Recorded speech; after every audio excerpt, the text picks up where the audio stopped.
वस्त्राणि न भूषयन्ति पुरुषं हाराणि चन्द्रोज्ज्वला न स्नानं न विलेपनं न कुसुमम् नालङ्कृता मूर्धजा वाण्येका समलङ्करोति पुरुषम् या संस्कृता धार्यते क्षीयन्ते खलु भूषणानि सततम् वाग्भूषणं भूषणम्. Beautiful. Beautiful. Isha, Do you know what it meant? Yes. Do you know what it means? What you just now said? Do you know, Isha? Do you know what it means? No, we know. You know, do you know, Sarika? Shiyante khalu bhushanani satatam. All the ornaments, well, this thing, get old and get decay. Vag bhushanam, the one that does not, the real ornament is speech. It would be good if you learn that, Jacob. Speech. That does not mean go and give speeches to your students, you do, but through it in such a way, ya samskrita dharite, it's great culture and so on and so forth. So when you speak well. That was actually meant for you. Your reputation has preceded you, Jacob. I try my best. You must learn to talk well. People who don't know you say this. If I were you, my day would begin very badly. Well, it's looking that way right now. So. It's a beautiful choice. Beautiful choice. Okay. I'll leave you guys to continue and take the word when it is. Anyway, what I would like to do is, the idea is that it is a kind of a retrospective and a prospective. That is, you people must get some idea of where I'm coming from, the route I traveled to where we are today. In a way, you see part of where we are today because some of the others on the screen or the students who are coming out of the research program and continuing research on their own. So I'm going to give you some idea of this journey, but not in an autobiographical mode, but in terms of some images, some metaphors that will be of some use for the discussion. As you have seen, you have received my first document. It was written in 1985, took about 2 years, 3 years work, and even actually much before, many more years before that, to come to the document. And then my problem was, as an Indian, how does the world look to us when we look at, when we see the world? How does it appear? I asked this question to myself based on my experience, because in the process of building this paper, I read enormous amount of literature on India, especially beginning with travel reports and so on. First time I was reading such things. First time because before that I was a Marxist and I was never a nationalist. Even now I'm not a nationalist. So I had not read this literature. Then I began, what strange thing was, I discovered when I started reading these multiple descriptions of travel logs, comparative law, comparative religion, etc., etc. I could not recognize the India they were describing. Meaning, it was not part of my experience. What they said about India was not the India I saw, I lived with, I grew up with. So I began to go deeper and deeper into it. And I felt basically at an intuitive level, there is extremely difficult for me to describe how I saw the world. But one thing I knew, the world they were described in social sciences, different anthropology, law, and so on, psychology, etc., was not the world I lived in. Question is, which world did I live in? I will use two kind, and then as I began to go deeper into it, discovered a very huge problem. I will use two metaphors or two imageries to describe where I was, and I'll use that to trace the growth of or the subsequent 40 years of my life. It is one imagery would be, imagine you have an incredibly huge heap of things bigger than Himalaya, huge. But you don't know what it consists of. For example, there are spades, screwdrivers, brakes, everything, rubbish. But you don't know what they are. You don't know what are the elements that make up that heap. Not only that, you don't even know how to use them. Like, for example, you want to build a wall, maybe there are bricks in it, but you can't recognize it as a brick. If you recognize it as a brick, you don't know how to use it to build a wall or a foundation. Can you use a brick to build a foundation of a house? You don't know. So this is a situation I confronted, an enormous material, extraordinarily huge, but not knowing what it consists of and not knowing how to make use of it.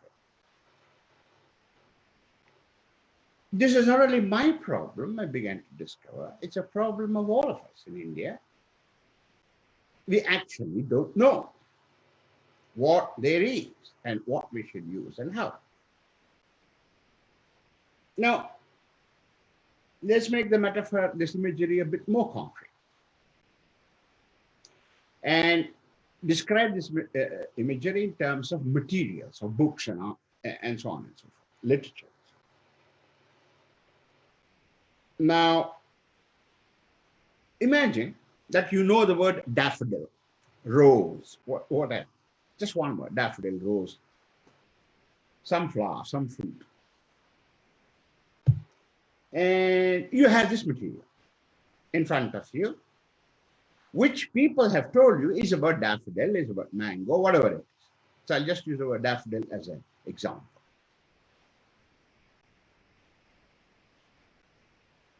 Some of this material about the daffodil is in the form of verses. Some of them are in the form of essays. Some of them in the form of books. A huge material. And they say all kinds of things. Now, suppose you desire daffodil, you look at this material, you don't know anything about, when you look at them, what a daffodil is, because some verses put it in one way, a text puts it in a second way, and something about it is in the third way. You have no idea whether they're describing a daffodil. Are there manuals for the daffodil? How can you get a daffodil? You don't know what questions they're answering. There's huge material. And you're also told that they're all extremely important and that the basic treasure is contained in the daffodil. Now make it a bit concrete. Let's use a word something like Adhyatma there. And let's say the Indian culture has a unique contribution to make to the world, and that's Adhyatma. And let's say all this literature is about Adhyatma. So daffodil becomes Adhyatma. When you read seeking Adhyatma, you don't understand most of the literature. You see some awful prose, and then you're told, this is poetry. It is called bhakti poetry, and it is rebelling against Brahmanical superiority. True or false, you don't know. But it reads awful as poetry. You see, it's not good, it does not rhyme. But they say that is exactly the special thing about it. So like this. So each thing, there are people defending it, people attacking it. It's about Adhyatma, and you don't understand anything about it. This is a situation, if you describe in terms of literature. Keep the scenario, now add something new to it. Namely, and let's get back to the metaphor of daffodils. let's say we understand what a daffodil is and how to grow it. And then you look at all these books, etc., this literature, suddenly with a new eye, because now you know a daffodil, it can be grown. You now read the literature and you say, oh, this poetry that talks about daffodil, what is called poetic knowledge, it does not help you grow daffodil at all. Okay, maybe interesting to read, fantastic. Okay, but that's not what I need. You put it aside. Then you get a book, 500 pages long, let's say, which gives you description of the color of the petals of daffodil. Fantastic, but you're not going to spend a lot of time reading it because you'll be seeing daffodil yourself. So you put it aside. In other words, what you begin to do is this incredible collection of confusing material. You begin to sort them out. Ah, this I can use, this may be useful or not, this I don't understand. And this is talking Hindi word, this is bakwas. So like this, you'll start sifting the material. And then you discover that in some areas, for example, the foothills of the Himalayas, daffodil grew very well, grows, but in your place, the soil doesn't help it. So you develop understanding of the soil, the nature of the environment. Maybe you'll build an agricultural shed because you want daffodils. In other words, as knowledge over daffodil accumulates, you are now beginning to distinguish material, learning how to do it and developing knowledge. This incredibly confusing collection, where, for example, you look at Gita, you don't know what it is. Is it like Einstein's theory? Or is it like Maxwellian equation in thermodynamics?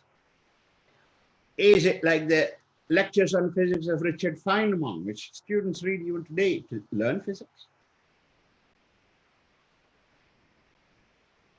Is it a secondary school textbook? We don't know about Gita, what it is. Now, when you have this knowledge of Gita as an example, now when you have the same problem with this literature and daffodil, but once you learn what it is, why you want it, and so on, it begins to make sense. You will say, this Gita, this is for master level, and this is not like Einstein's equations. It is before that. This goes beyond Maxwellian thermodynamics, and so on and so forth. So as knowledge about daffodil, this is our culture, accumulates, you not only become proficient in it, you're able to distinguish them from each other and also discover that most of the literature in daffodil are actually not interesting. What you thought bad poetry is bad poetry. And that's not a revolution, rebellion against anything. It's simply talking bakwas. This is the route, in some senses, that I traveled from 85, of sifting material, seeing what they are about, beginning to understand that this whole heap that confronts us, there are also manuals in it, there are descriptions of it, there is knowledge, and there is also a lot of nonsense. Therefore, I question, how does the world appear to us when we look at it our way? By the time of 2012, now we're talking about 25 years of research or more, I begin to see that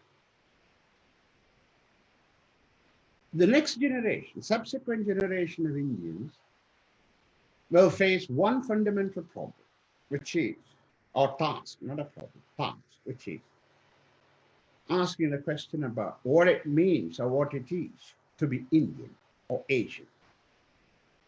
And because we're talking about India, let me confine myself to India. So what is it to be Indian? So in the preface, in the conclusion of the material you have received from reconceptualizing India studies, that was, I said, task of the future generation, the next subsequent generation. And I thought and that is what I was doing those 25 years.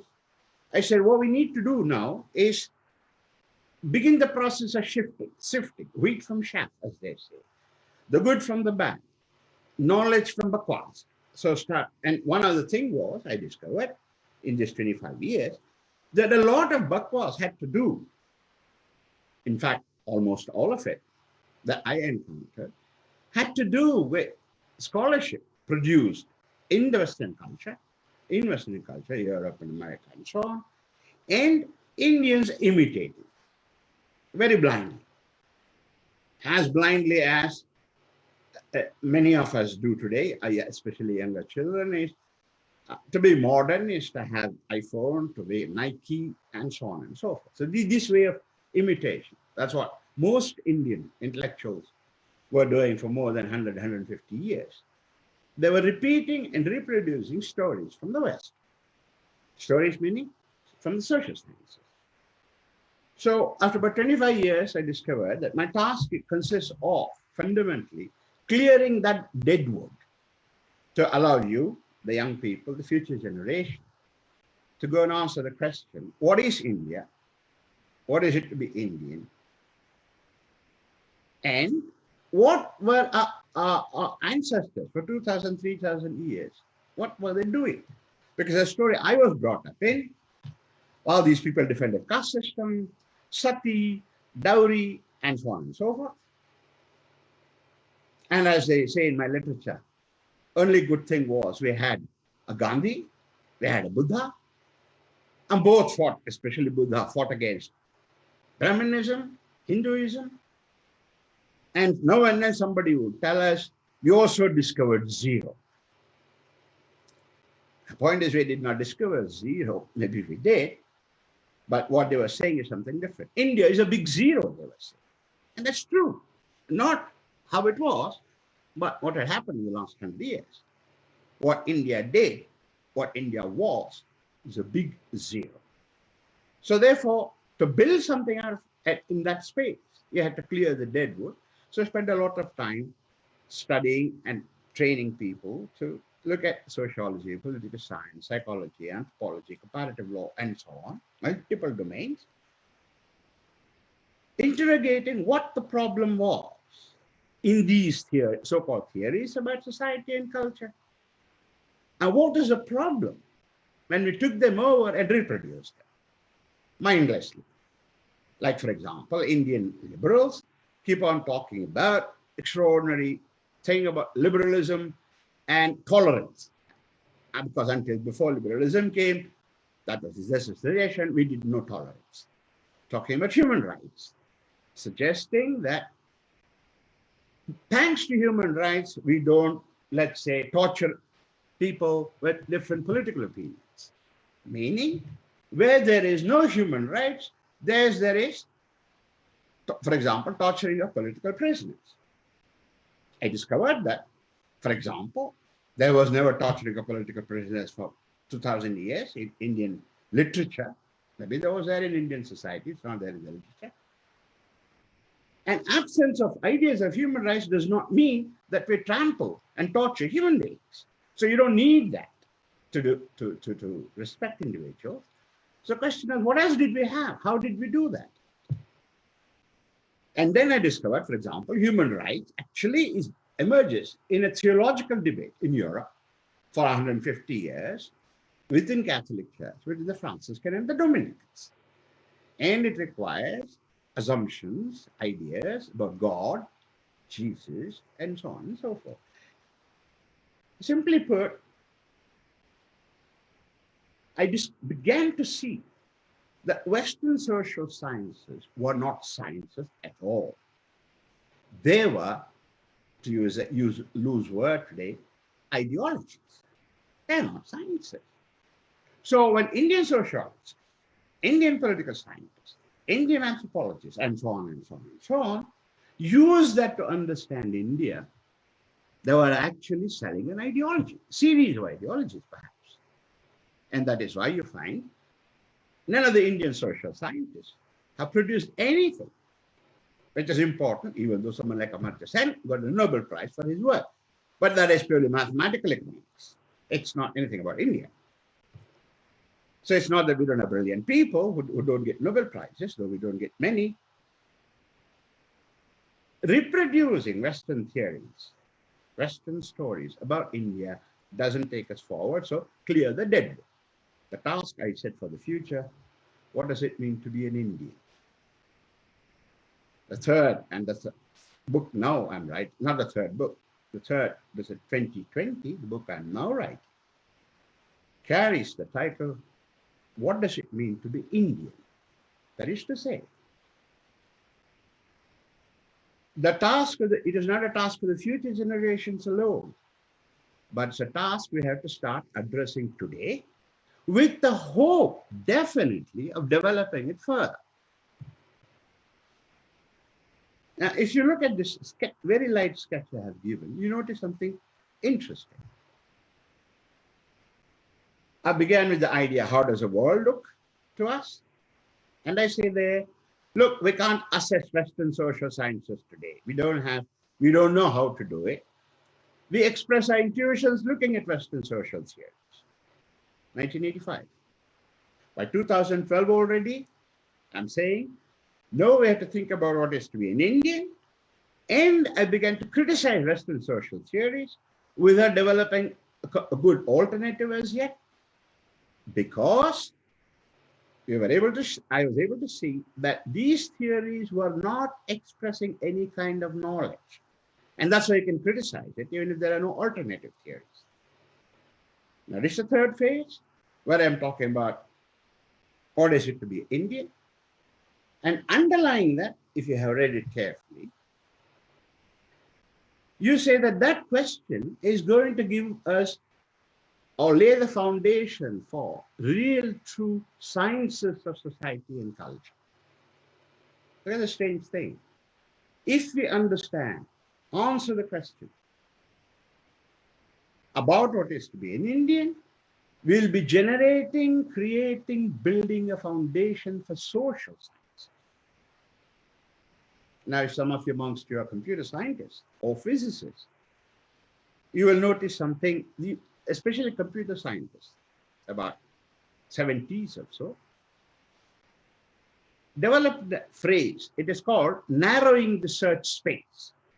And it's very, very important for writing programs in order to find solutions like how to play chess, how to do some medical diagnosis using artificial intelligence, whatever. In other words, as your knowledge progresses, if you want it to progress, you must start narrowing the space where you're going to search, within which you're going to search for a solution. Let's take an example of today, COVID-19. We don't know yet how to cure it, vaguely know how it is communicated, transmitted. But one thing we do know, we know where to look for the solution. That is, if somebody comes and tells you, you know what, the best way to cure COVID and find out what it is to go and take a bath in the Ganges, in Ganga. You know, maybe it will help, but that's not the place where you have to look for the solution. Or if somebody says, no, what I have to go is go to Tirupati and pray to Lord Venkatesh. Maybe you'll do it, but you know that cannot be the cure, even if it cures 1 or 2 or 3 or even 300 people. In other words, or if somebody comes, make it a bit more ridiculous. You know what? If we change all our names, for instance, Sigmund Freud did not have COVID-19. Therefore, it follows, if we call ourselves Freud, we'll be cured of COVID-19. You will find it ridiculous. Why? Because you know wherever the solution is for COVID-19, it will not lie in the name you're going to give. Therefore, even if you love Freud and change your name to, for example, Balagangadhara Freud or something, like Frederick Ganapati Shastri, you know, so we can mix names. It won't solve the problem. We know that already. What has happened? It says, look in physiology, look in virology, looking and so on. If you want to solve the problem of COVID-19, don't even go to physics, whether E equals mc squared is true or false, because that won't solve the problem of COVID-19. So our search space narrows. We know where to look for solutions, whether we find them or not, whether solutions we find are true or false, we know where to look. Now, this is very, very typical of all knowledge and only of knowledge and all science and only of science. As we understand, as we develop theories about the world, the search space begins to narrow. Or in simpler terms, we begin to ask smaller and smaller questions which have bigger and bigger implications. This is a characteristic property of all knowledge and only of knowledge. Now, is this important to us? How does the world look to you when we look at it our way? From there, the question goes to, let us criticize, change Western social sciences, specific to what is to be Indian. The question narrows.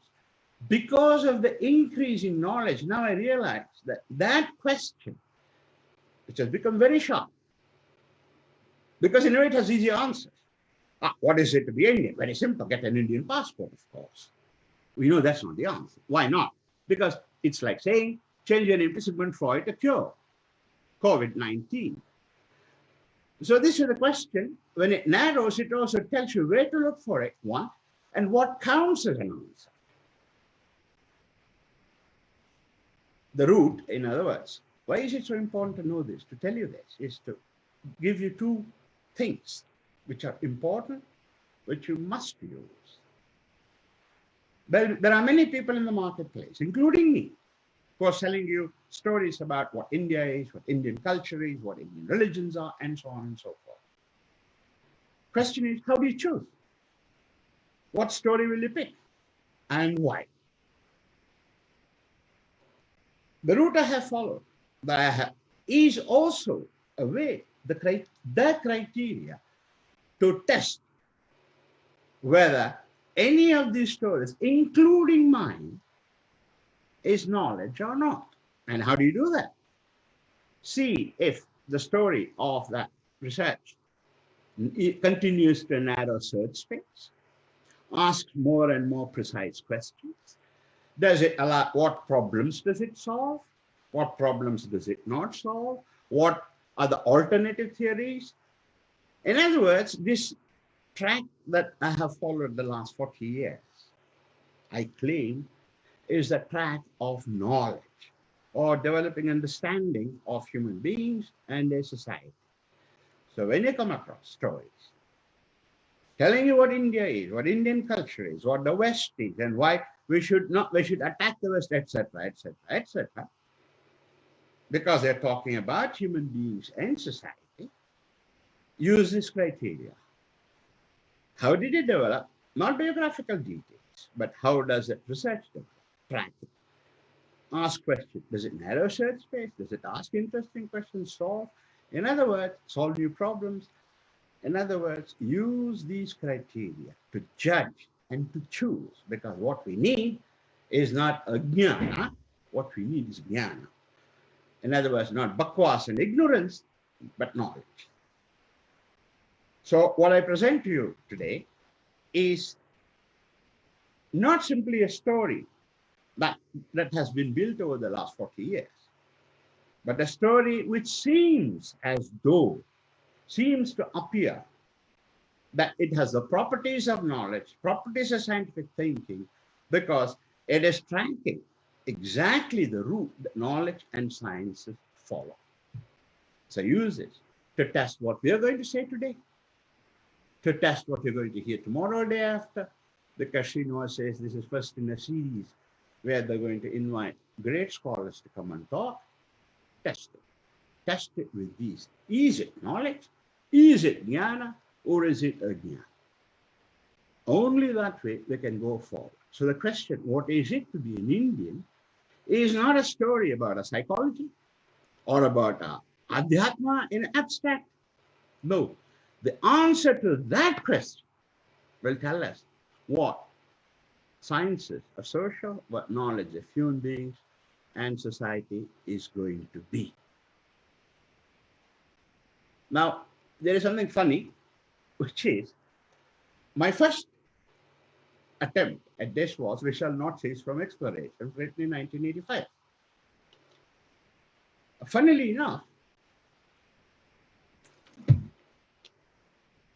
that is also the text, the first text my students had to read when they came to study under me in the University of Ghent. I hugely enjoyed writing that text. You see, those days there was no computers, nothing of the sort. So I wrote it, and my poor wife, she would type it on the typewriter. Now, why I'm telling you that she typed on the typewriter? Because the mistakes that you will see in the text, typing mistakes, were not writing mistakes. I wrote perfectly. And my work. So if there are any problems in the text, catch hold of my wife and criticize her for not being able to type properly. And she claimed that she could type blind, not look at the keyboard.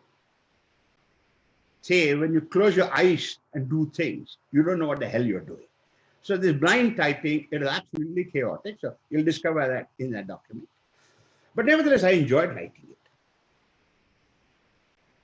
My poor Belgian students, when they came to my classes, they had to read it and do lots of things with it. And they have informed me regularly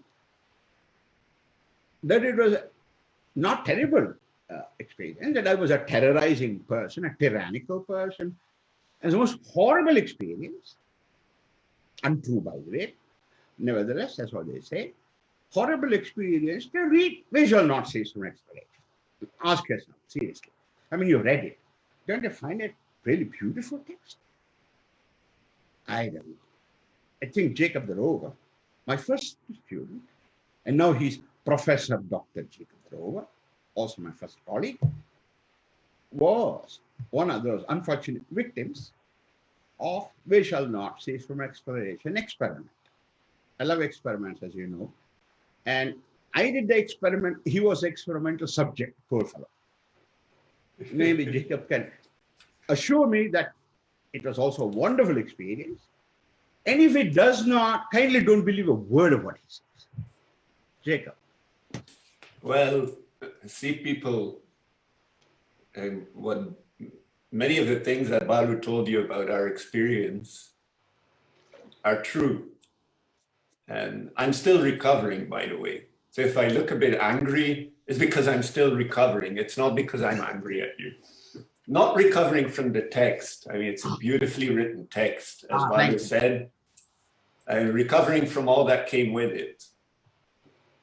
Because reading the text and the way Balu gave it to us, now almost 25 years back, and we're all getting older, was a very interesting experience. You see, we started this program in comparative science of cultures, expecting to learn about exotic cultures with different belief systems and worldviews and religions, different moral values, different political systems. That's what we expected. Now, the very first text Balu gave us was "We Shall Not Cease." And what he asked us to do was just write down our intuitive reactions in a document. And it didn't matter how long, what form, just write down your intuitive reactions. So I don't remember exactly what I wrote, but vaguely I can reconstruct it. I know it was about how it's very interesting to see that Indians have a very different worldview and a different conception of self, and how we should respect their beliefs and their moral values, and so on. Now then the master's program continued, and we expected to learn more about this very different culture. What we'd heard before was the stories that you're also familiar with. India means all kinds of religions, lots of rituals, caste system, of course, the bad Brahmin, and so on. So we wanted to learn more. Now, the major course that we got from Balu was a course in small groups between 5 and 10 maximum. And we read The Heathen with him, The Heathen and His Blindness, which was based on his doctorate. Interestingly, we didn't learn anything about India initially. We began to learn about our own culture, Western culture. And why that's important is some of the questions that we received are about Western descriptions of India, the kinds of questions that Europeans and Americans keep raising about why do you believe in so many gods, why are you so casteist, and so on. Now, it's not only for Indians that it becomes very important there to study Western culture to understand India. What became clear to us over that first year in the master's program is that it was incredibly important for European students too, that we did not understand our own culture at all. That the stories we knew about, okay, we used to have Christianity, there's some people who still believe in Christianity. I mean, to me, I was raised in an atheist family, so they're kind of weird creatures who had all kinds of weird beliefs. But so we've grown out of that. We now have a secular state. We have equality, democracy, and other cultures have different belief systems. India believes in caste system, Hinduism, etc. That all of this not only wasn't true, but was simply a story about how Western culture saw itself and saw others, and not a description or knowledge about ourselves and those others. So what Balu says in We Shall Not Cease, that the world, our own world looks alien to us, addressing Asians. Our experience of going through that first year was one where our own world also became alien to us. So what we thought we knew was not knowledge at all, certainly not about Indian culture. And we had to understand our own culture before we could ever come to understand Indian culture. So that kind of movement, it's something that always strikes me, that the problem when we say that Indians should learn about Western culture to understand India, is not some problem that Indians confront alone. It's a problem that we also confront. It's not that we know our own culture. It's rubbish. What we have, as Balu sometimes puts it, is a PR story. It's a PR story of Western culture where,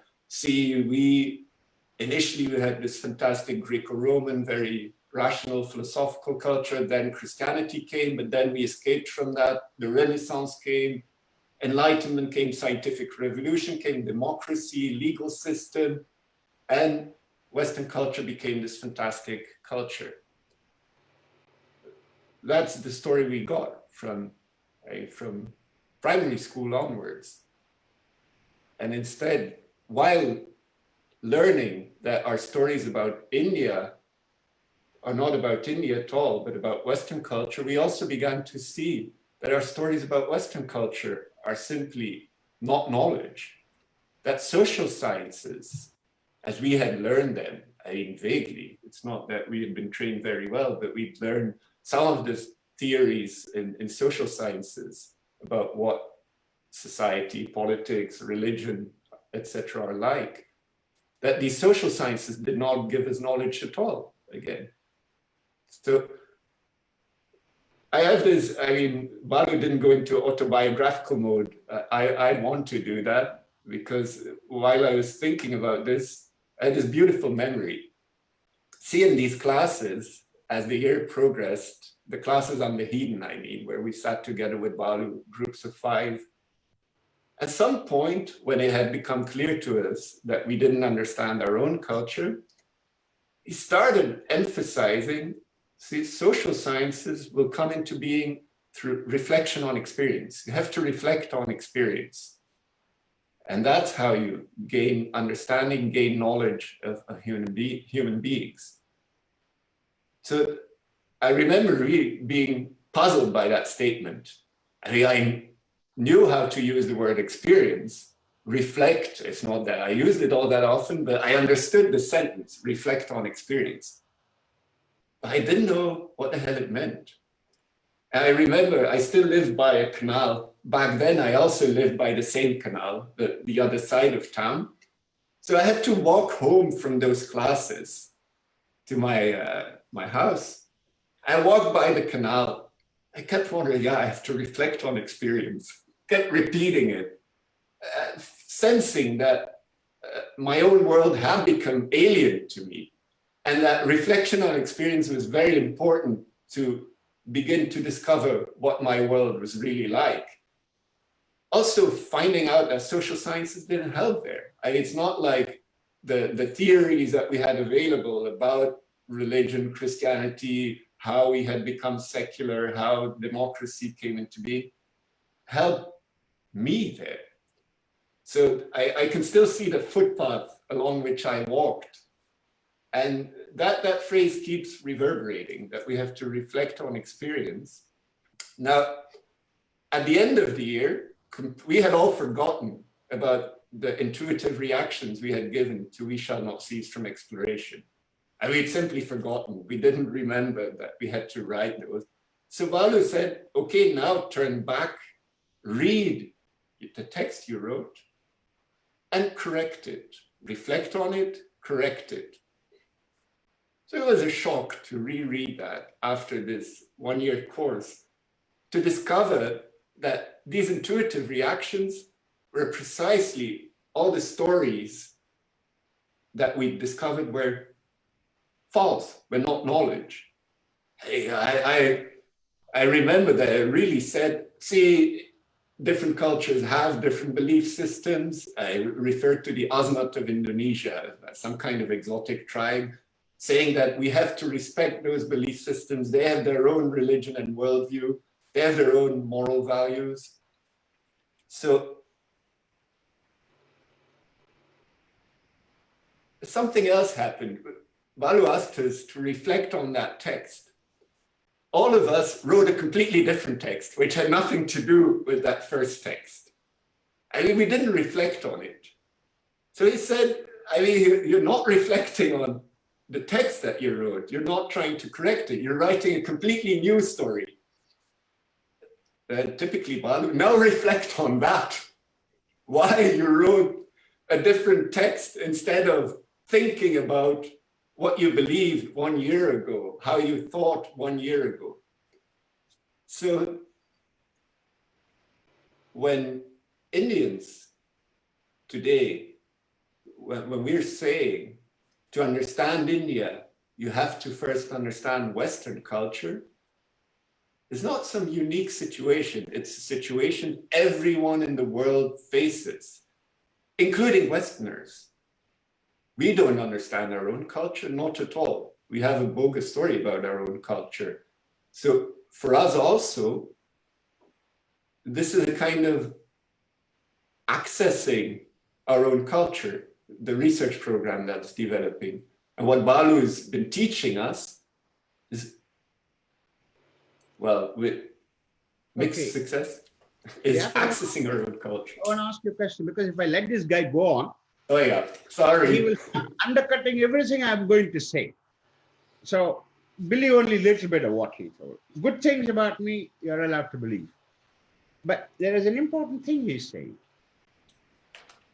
See, we in India believe that we must read Locke, John Stuart Mill, Karl Marx, Edward Said, Jacques Derrida, and so on and so on. So, if we have to understand what's going on in India, to understand Indian political system today, if you read the Western media and Indian media, both, you know that today minority religions are persecuted. You know that Hindutva is leading it. And Modi, not quite sure whether he's a fascist or a Hindu fundamentalist, probably both. And there's something fundamentally wrong with fundamentalism, which Indian leadership has. And all minority religions, this is not democracy, but it's a majoritarian rule. This story, I mean, you just read in the newspapers, see the TV, it's full of it. And Western media is also full of it. Now, if we use these theories of democracy, society, and so on and so forth to understand India, yeah? Sorry, my computer froze. Oh, she's terrified. Okay. Come. No. What happened? Your computer froze. Yeah, the laptop. It started to update itself. Oh, update. Okay. Yeah. Updating is necessary. Yeah. Yes. But not at a very inconvenient time. You can block the update. It just started on the All right, fine. So anyway, this says that though it is we use in some senses, not in some, in all senses, Western theories to understand India. What's Jacob saying? The Western stories about India, or Western stories about itself, forget India, about democracy and so on and so forth, is a huge public relations exercise. That's how he's experiencing it. Not just he. My students began to see that what they are told about themselves, about Western culture, is a PR exercise. Can I just add something there? Yeah. There's an important question behind what Jacob is saying, that to understand Western culture, that to understand India, you have to understand the Western culture. If you reverse the question, there's an equally important dimension, which he partially has pointed out, that you have to understand the Western culture, you also have to study it, of course, that's what he said, but to understand what happens when you, what happens when you try to understand Western culture, you also have to study India. Let me take one example of one thread that's been very common in the last 2,000 years of Western history, especially in the last 100 years. It's become very strongly to the surface. I'm talking about the Holocaust, the Shoah, and anti-Semitism. It's one thread that you see constantly recurring in the history of European tradition, in history of European culture. And no, wait, I forgot what I was going to say. No. Let me just link it up in a different way. Let me reformulate the question, if you'll allow me. Yes. Because I suddenly lost track of what. Doesn't matter. If what West says about itself is a public relations story, what does it mean to understand Western culture? One. And therefore, what does it mean to say to understand Indian culture, you need to understand the Western culture?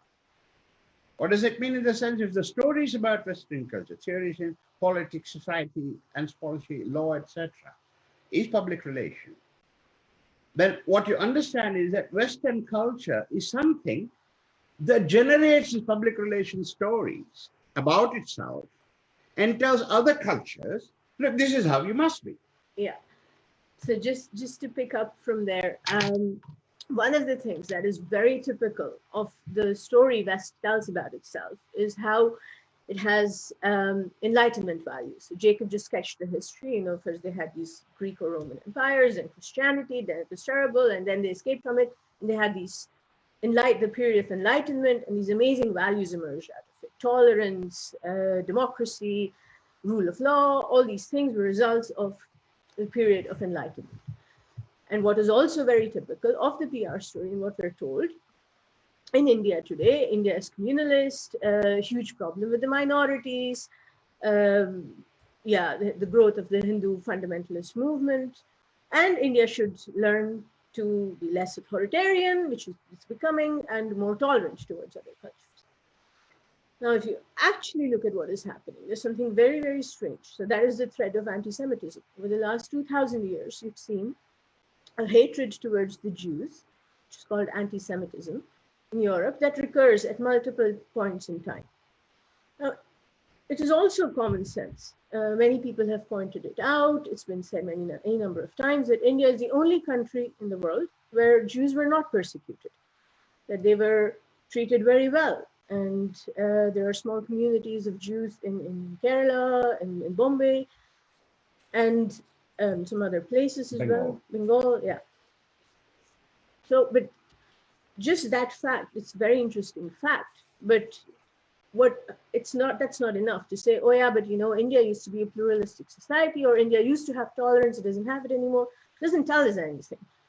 Because if you look at the history of anti-Semitism, I'll just take two examples. One of the two reasons why Jews were really hated in Europe, and this kept coming back, is Jews' relationship to money. They were described as greedy, they were described as money lenders, they were always trying to become wealthy, and it was a very ugly thing. So they would think of Shakespeare. Yeah, Shylock. Shakespeare, Shylock in Shakespeare. So Pound of flesh. The pound of flesh. So that's your prototypical Jew who is out to get money from you, fleece you from money, bleed you dry. That is one aspect. You have another aspect, which is also a running thread in the history of anti-Semitism in Europe, is the idea of the king of the Jews. The Jews have been waiting for their king. He is their Messiah. For many thousands of years, they've been waiting for him. They've been promised that he will come, and that's the bone of contention between them and Christianity. Christians say he has already come, that is Jesus of Nazareth, he is the Messiah, he has arrived, and they became Christians. Jews said, no, he's not the king of the Jews, he's not the Messiah, not the Savior. So that has been another problem, that the Jews were waiting for their own king. Yeah, but you must understand why. It's important to add that. If you know a little bit about the history of Jews in the Bible, the Jews were scattered all over the world because they did not worship and follow the God of Israel. So why are they waiting for their king? Is that coming of such a king will bring back all the Jews together, unite them, and bring them from exile, because they were all living in exile. It was the diaspora of the Jews. Diaspora means that people exiled. So they're waiting for the king because he alone could unite the Jews.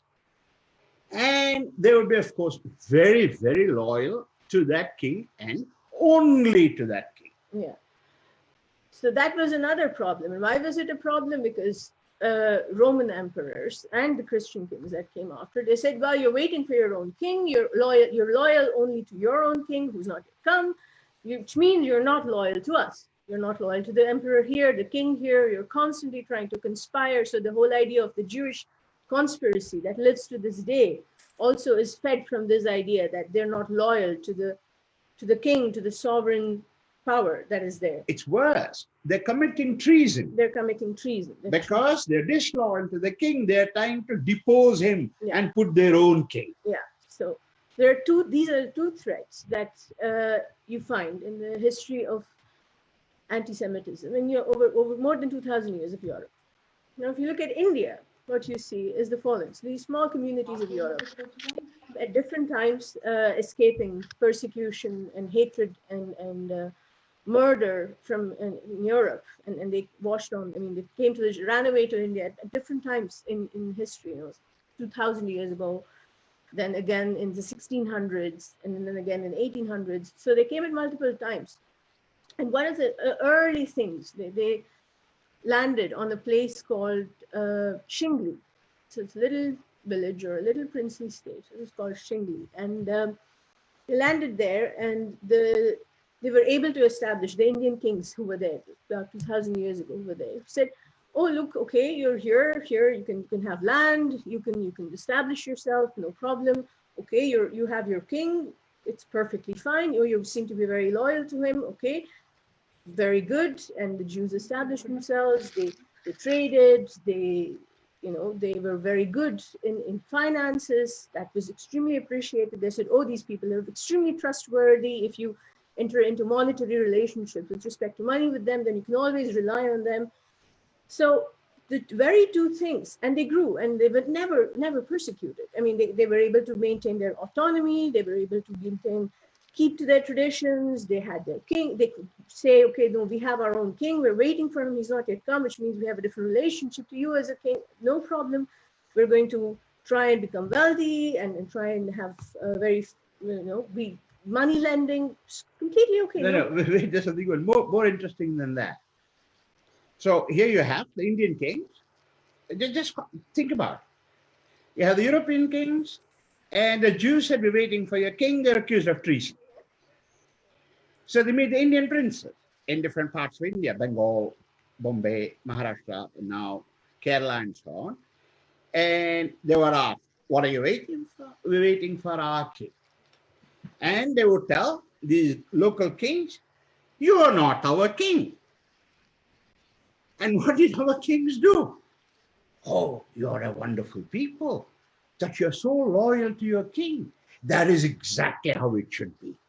Fantastic. You know what? You're going to support you. Yeah, and this was so much so that it stayed. And the state first came 70, 80, so that's really 2,000 years ago. And this continued, this kind of support and appreciation for it. So much so, it was famous across European Jewry that this was the case.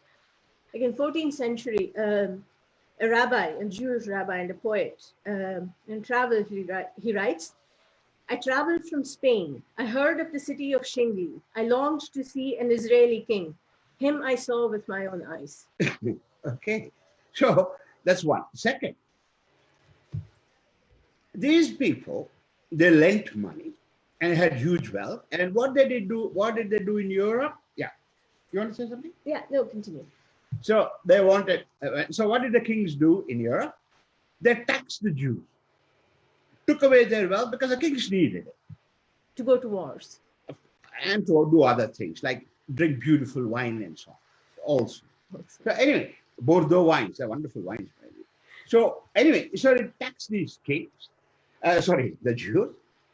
And of course, they were money lenders, as you know, as you remember Shakespeare and so on, some money lenders. So the two very things. Wait. Let me okay, go. So, sorry. But poor beggars in India also suffered for that, you must be honest. These Marwaris lost their reputation. They found the Jews were better than Marwaris. Because Jews were loyal, they gave you the money, they had a lot of wealth, they were very honest, a very fair interest rate. And very good merchants also. Yeah. I mean, So the Marwaris had a huge competition in Jews, and Marwaris lost to the Jews. So, in other words, precisely what was the reason 2,000 years to kill people, pogroms, and ended in the final solution with Hitler? Precisely those reasons generated the opposite effect in India. Yeah, I wanted to say exactly that. But so it's not simply a question of pluralism or tolerance or Jews are not persecuted in India. It's something far more interesting. And what's interesting is that fact that which was reviled and hated, it was exactly that which was appreciated. So what was treasonous and disloyal was considered a sign of loyalty and was appreciated. What they saw as money lending and bleeding people dry was seen and appreciated as trustworthy tradesmen and monetary relationships that they could have. So it's as if what was acid or what was burning in one place, what was considered absolutely ugly and dangerous, became something completely opposite and beautiful. And this raises the following question. Now let's formulate it in terms of how Jacob raised it. Yeah. If to understand India, you have to understand Western culture. We are now discovering something else. To understand Western culture, we must understand Indian culture. You don't understand Western culture by studying their books, but by seeing how they lived with each other. And to understand why there is anti-Semitism in Europe and European society, European culture, there's just one example. You have to understand why the same things did not generate hatred of the Jews in places where there were Christians, where there were Muslims, and let's say Hindus.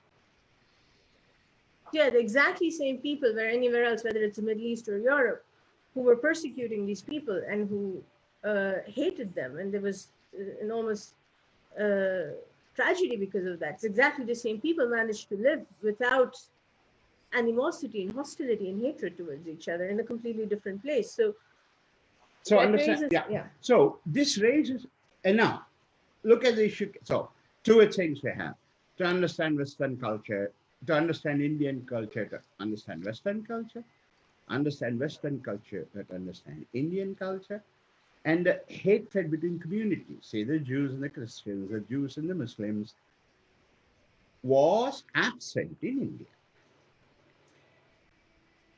This is what my beautiful daughter has said. Now, but a bit nervous. Young girl. She's hardly 18 years old, isn't she? No. Oh, you look 18. It's okay. All right. It's okay. No, she does not look 18. Fine. Now, this means the following. This suggests the following. If the Indians could live that well with, and the Christians and the Hindus could live so well with the Jews, what happened then? Or what is happening? Or what is it that we saw when India was partitioned between a Hindu part and a Muslim part? There we have, for example, take one image, Gandhi. He goes into huge periods of fasting to prevent the clash between Hindus and Muslims. Today we talk about communalism, which Hindus are, as a majoritarians, are encouraging, and Muslims as a minority are being persecuted. And if you look at how Muslims talk, they say, you know, we are searching for the true God, we are searching for the truth, and that Indian society and culture, especially Indian gods, are not true gods. And at the same time, that is their story, that's how they put it, at least some elements of it. And then you have the Indian reaction to that, which says, you people are trying to convert us.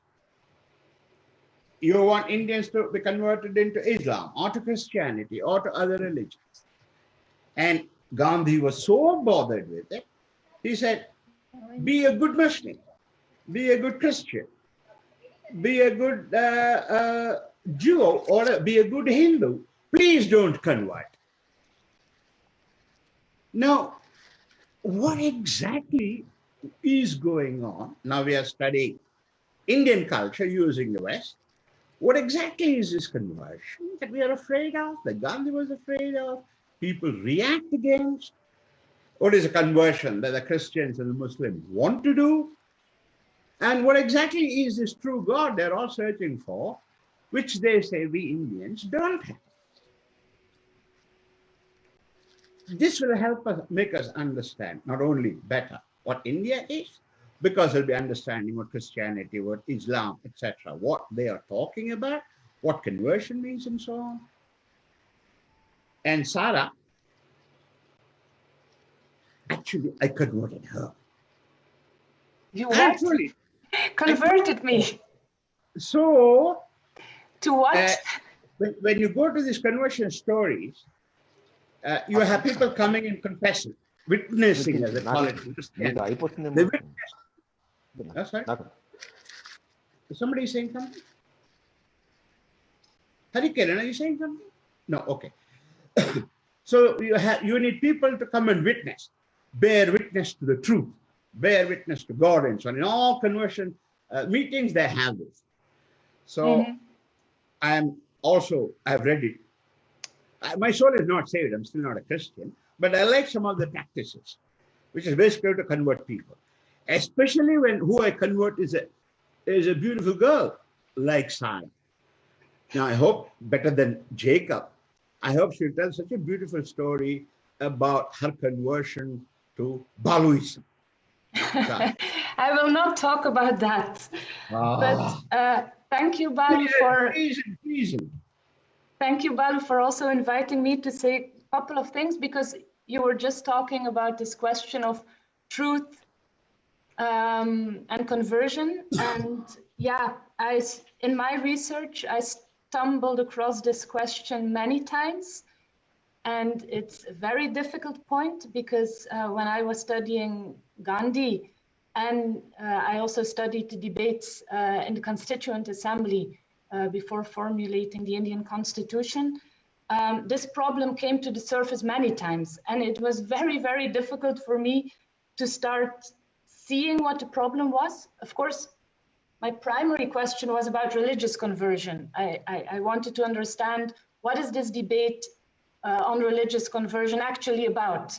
Because whenever you read like some social scientific literature on it, it doesn't tell you anything. You can read Jaffre Lowe, there's no explanations, no insights into the situation. So, but reading Gandhi, okay, he talks, as you were saying, you were quoting him. He says things like, people should not change or convert from one compartment to another. Let a Christian be good Christian, let a Hindu be good Hindu, let a Muslim be a good Muslim. But there are two things there, and it really surprised me a lot that in all the literature, you don't find these questions. On the one hand, the very interesting question is, what actually is Gandhi talking about? Because apparently, he's talking about some background attitude, which is very Indian, which makes sense to many people. What he is saying there is one thing. But on the other hand, when he's talking like that in English, with these English words, it's incoherent. And it's very clear that he doesn't understand Christianity and Islam, in the sense that you cannot just, it does matter which position you take on the truth, because the truth is Allah or God, and you have to convert to him.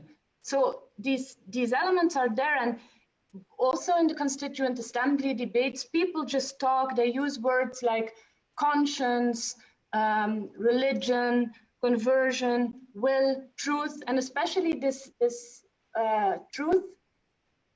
I hope, Balu, you will talk more about it also. It's also there in your texts partly. Because how they are using it, it's not understandable. And Gandhi is talking in his autobiography. It's called My Experience with Truth. But what does it mean there, truth? It cannot be, he cannot be talking about this search for God in the Western sense, what it means, like in Christianity. He cannot be talking about that. What is he talking about? But he does talk like that. He uses these words which have all these connotations and these meanings. So this is very, you, in the beginning, in your introduction, you were saying that we have to clear a lot of deadwood. My feeling is also that this has been a lot of my research also, try to start clearing the deadwood. And I will end by giving one example also of that. In the Constituent Assembly debates, you have this whole debate about propagate, the word propagate. And it's very clear that actually most of the Congress people, they don't want this word there. They don't want to include propagate in the Indian Constitution. And in the debates they're having, I've been reading all the commissions that prepared all the formulations and all their initial stages. People are saying, why should we include propagate? Already freedom of religion is there. Already freedom of speech is there. There's freedom of speech. Why should propagate be added? But this clearly shows that they did not understand the demand or what Christians were asking, because they wanted to include this word propagate, and it meant conversion. It meant a specific Christian thing. But actually the different parties talking at the different sides of the debate, people were really not understanding each other. They were not understanding each other's concerns. And this is very serious, because the result is that they have included this word in the Indian constitution, and till today this creates so many problems. Till today you cannot solve whether or not propagate includes conversion or not. So, and it's the result of the fact that they were talking next to each other. They did not understand each other. They did not understand Christianity, the congressmen who were talking about this and making decisions about this. So again, I want to stress this importance of understanding the West, understand Indian debate, and the other way around. Can I put it this way? Yeah. Would you say that those, because you're talking about constituent assembly debates, discussion about religious conversion, propagating one's religion, you say that they don't understand, they did not understand, or they did not appear to understand Christianity, what propagation means, and so on and so forth. Mm-hmm. If I were to raise Chaitra, the question, namely, does it mean that when Indians read Western texts, whether political, theological, philosophical, whatever, that they confronted a problem, namely of not being able to understand the Western texts, Western theories, Western notions? How would you respond to that? Yeah, there are a whole range of issues that we can talk about. See, I can start. One of our students in Arohi is focusing on translation studies. And in the early translation in the 20th century that he looked at, see, some of the very important scholars in Kannada, they were real scholars. They were trained in English well. I mean, they were very good scholars in Kannada. He wanted to translate some of the poetry that was written way back in the 16th century, 17th century in the Europe. And this apparently is one of the best contribution to Kannada translation, etc. It's titled English Gite. So if you look at some of the texts, say for example, there is one example that I can start to communicate what is the difficulty and take it further. So there is this poem called Character of Happy Life. Now, what this poetry is about is that there is a poet who is describing, how one should live to be happy. And in that, there is this description of talking about, so how happy is he born not to serve an other's will? Was born and taught not to serve an other's will. Now it gets translated into Kannada language in this way. Enu sukhiyo avano, innobban huttinalli kalikiyalli innobban ichcheyanu dudiyadiruvavanu.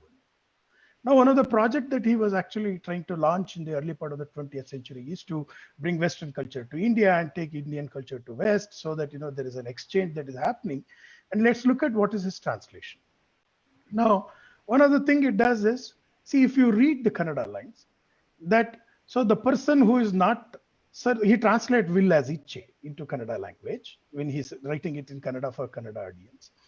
Now, the moment you replace Ichche with the word, you read it in Kannada, okay, the person is very happy who is born not to follow others' Ichche. And a person who is taught to not to follow others' Ichche is very happy. See, take this two situations. For example, what it means to say that you don't follow another Ichche when you are learning something. When somebody is teaching, he's giving you homework, he's giving you assignment, and he's giving you a lot of tasks to do. And only if you learn what your teacher says that you will be able to see it. And if you are taught to not to learn other Ichche, say for instance in this case teachers Ichche, the sentences in Kannada looks completely ridiculous. I mean, you just can't understand it. Okay, in the same way, now come back. Now imagine that we Kannadigas understand it as though that this English poet wrote not to follow others' Ichche when you are born, not to follow others' Ichche when you are, when you are getting educated. What kind of image that we would actually build about European society?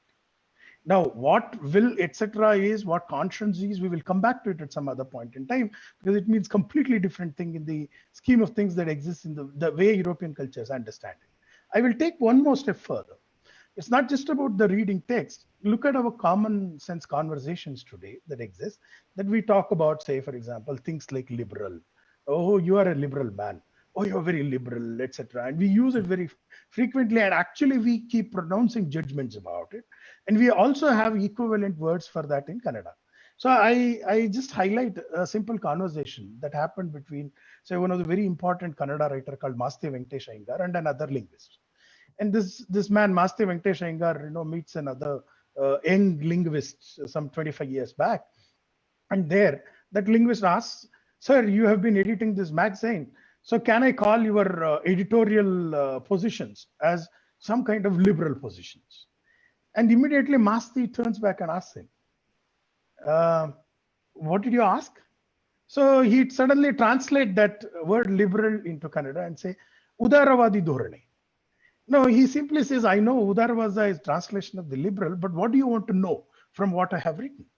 Now, this conversation goes on where Masti was actually explaining a very peculiar problem. He is the one who is writing the editorial of the magazine. He knows what he was writing, but it was unclear what to say to this young linguist who is asking him that question because he did not understand what liberal is. Though he knew the word, he knew Udaravasa is the translation of this liberal.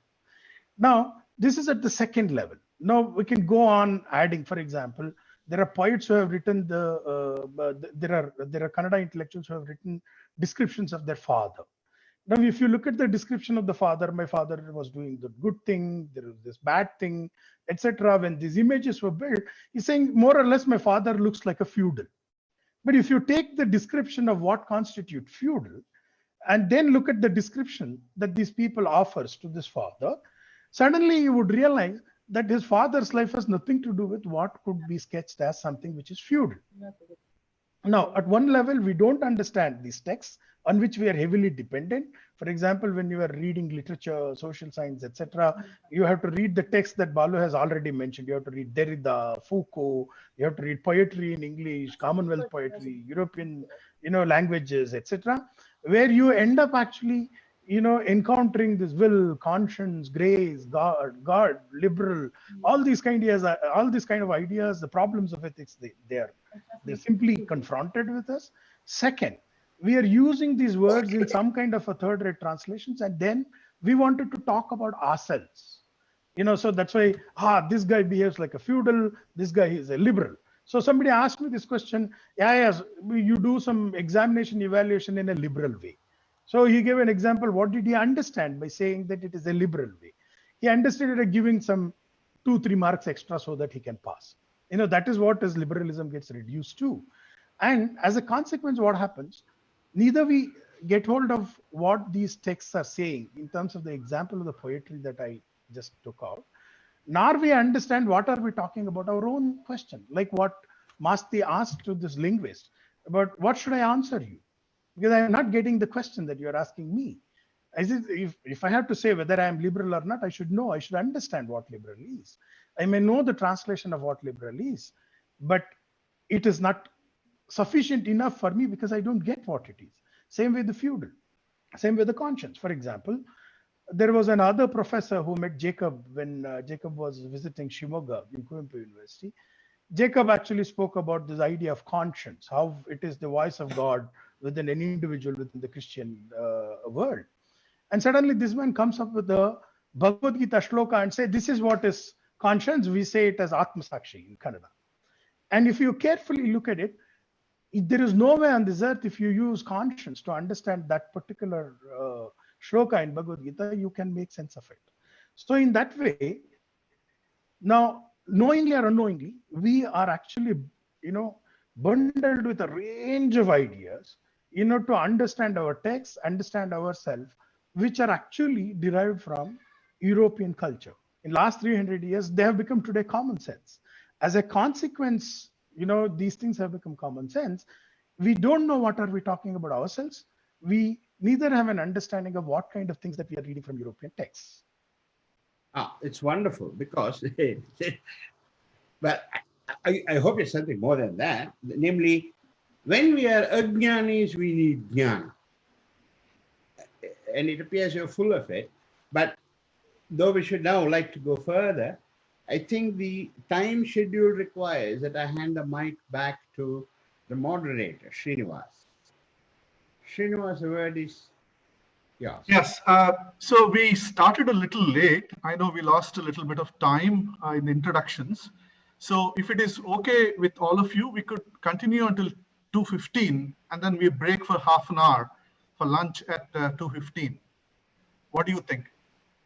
Oh, fine. Would you like to open a Q&A now? Okay. Yeah, we could do that. So I have. Unless you have. Okay, so I have some questions here with me. The first question I received is about Aryan invasion theory. So person, Pranav Kumar, is saying, isn't refuting Aryan invasion theory leading to decolonization of social sciences in general and history in particular?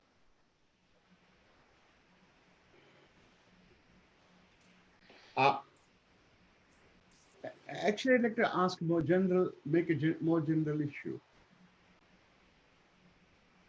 So, if we, no, sorry, go on, Srinivas, you want to say something? No, I mean, so this is, would you like to take this question now, or should I continue reading other questions as well? Well, I don't know whether it's possible. See, they have already received, I think, 130 questions and so on from the participants already. Yes. And questions are adding up. Now, what our idea is that to go further later on and answer as many questions as possible. But what would you think of the idea that we restrict Q&A periods to responding to what has been said? Yeah, correct. Okay. So, I think that would be much maybe more we should. useful. So these questions you send to us, we'll answer them if we can. Correct. So probably then we should take a question which is related to what has been just said. So there's a question from Ashank Mittal. He says, Marwari versus Jew. Difference in the treatment is very interesting perspective to deep dwell into. May I request you to share with us some pointers on good research done on this aspect or some more perspectives? That is wonderful PR question. I love it. I keep on asking those kind of questions. Well, I will, Ashank, as far as I know, only one person is doing research on that along these lines in a very deep way, and that is this young girl sitting next to me. So I suggest you get in touch with each other, discover what she's doing. But I'm not joking, I'm very serious. Yeah, but there is, of course, there's a lot of work on, some work on Indian Jews and how they've been living and these things, of course, in Cochin and Bombay and stuff. So there is that. But what we were pointing at from the perspective of the research program, that's not there anywhere. It's not there. That's new. So we're going to do that. Now, hopefully it'll come out soon. Yeah, hopefully it will come out soon. But unfortunately, there is no literature, no research done on this question at the world level today, except what's going on here. Okay, so hopefully we will get, if some articles have been published on this, maybe some links at a later point in time. There is a question from Arvind Kaushik.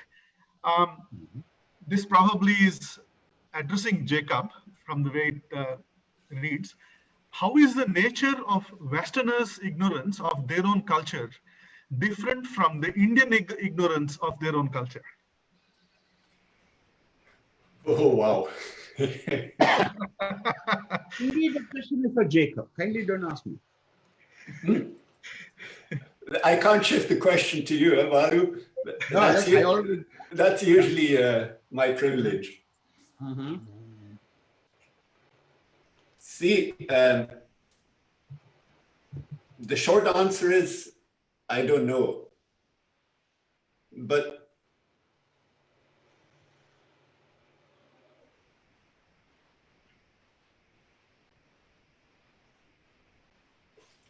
What was the question? Sorry, I just missed. How is Indian ignorance different from Western ignorance of their respective cultures? Okay. Let me pick up that thread. And then, yeah, okay, you want to say something, Shekhar? Yeah, I mean, I think one way of sort of trying to find an answer to that question is to say, see, India had gone through 1,000 year of colonialism. I mean, two different colonialism has impacted us. As a consequence, our institutions of learning, the nature of transmission of knowledge have been completely altered, and there was very little chance for it to recover till very recent. So whatever it could be, our ignorance, because of these reasons and because of the damage transmission for such a long period in terms of how we were thinking about the world, obviously our ignorance had to be much more deeper than what European societies have. That's my hunch. So I will leave it to Balu for that. Yeah, but I'd like to add to it and put it this way. What makes Chaitra said so poignant is this. I'm going to give a very crude, draw a very crude comparison. The Western people or Western societies, Western cultures, or Western people, or ignorant about Western culture in the sense that they don't have any available knowledge about the culture and society. What is different about India is this. Indian culture has produced phenomenal amount of knowledge about human beings, about society, about culture. In a very knowledge can only be in that sense scientific. And they started doing that research nearly 3,000 years ago.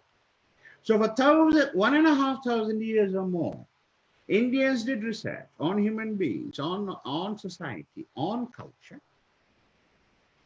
And Chaitra's point comes in there. There has been damage in the transmission of that knowledge to us.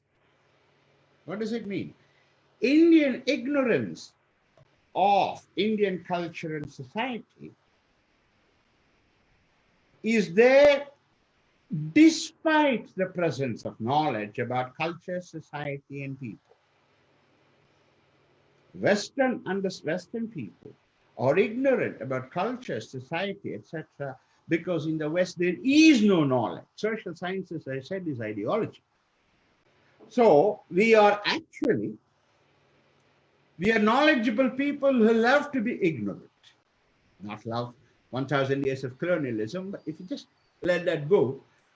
So basically we have knowledge, but we tell bakwas, we bullshit.